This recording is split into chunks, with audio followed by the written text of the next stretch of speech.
മലപ്പുറം വളാഞ്ചേരിയിൽ വൻ ലഹരിവേട്ട എന്നൊരു വാർത്ത വരുന്നു. ഓപ്പറേഷൻ തൂഫാന്റെ ഭാഗമായി നടത്തിയ പരിശോധനയിലാണ് ബൊലേറോ വാഹനത്തിൽ ഒളിപ്പിച്ച് കടത്തിയ വൻ ലഹരി ശേഖരം പിടികൂടിയത്.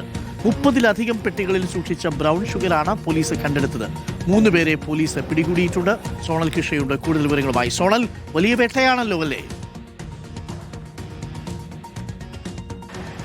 തീർച്ചയായിട്ടും ഇന്ന് പുലർച്ചെ ഓപ്പറേഷൻ തൂഫാന്റെ ഭാഗമായി വളാഞ്ചേരി പോലീസ് നടത്തിയ പരിശോധനയിലാണ് ഈ വലിയ ലഹരി ശേഖരം പിടികൂടുന്നത്. അതായത് വളാഞ്ചേരിയിൽ നിന്ന് പട്ടാമ്പിയിലേക്ക് പോകുന്ന പാതയിൽ വെച്ചാണ് ഈ പോലീസിന് ലഭിച്ച രഹസ്യ വിവരത്തെ തുടർന്ന് ഈ ബൊലേറോ ജീപ്പിനെ പിന്തുടർന്ന പോലീസ് പിടികൂടുന്നത്. അങ്ങനെ ആദ്യഘട്ട പരിശോധനയിൽ ഒന്നും കണ്ടെത്താനായില്ല. പിന്നീട് ആ ജീപ്പ് വിശദമായി പരിശോധിച്ചതിൽ നിന്നാണ് 30ഓളം പെട്ടിയിലാക്കിയ നിലയിൽ ബ്രൗൺ ഷുഗർ ഉൾപ്പെടെ കണ്ടെത്തുന്ന സാഹചര്യം ഉണ്ടായിട്ടുള്ളത്. വലിയ തോതിലുള്ള ലഹരിയാണ്, രാസലഹരിയാണ് പിടിച്ചെടുത്തിട്ടുള്ളത് എന്നുള്ളതാണ് പോലീസ് പറയുന്നത്.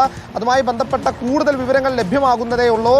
പിടിച്ചെടുത്ത രാസലഹരി എല്ലാം തന്നെ അത് അളന്ന് നോക്കുന്ന പ്രോസസ്സാണ് ഇപ്പോൾ നടക്കുന്നത്. എന്തായാലും വൈകാതെ തന്നെ അതിൽ നിന്ന് പിടികൂടിയ 3 പേരെ കുറിച്ചുള്ള കൂടുതൽ വിവരം നമുക്ക് ലഭിക്കും. നിലവിൽ ആ വാഹനത്തിലുണ്ടായിരുന്നത് 3 പേരാണ് എന്നുള്ളതാണ് പോലീസ് അറിയിക്കുന്നത്. ആ 3 പേരെ കസ്റ്റഡിയിൽ എടുത്തിട്ടുണ്ട്.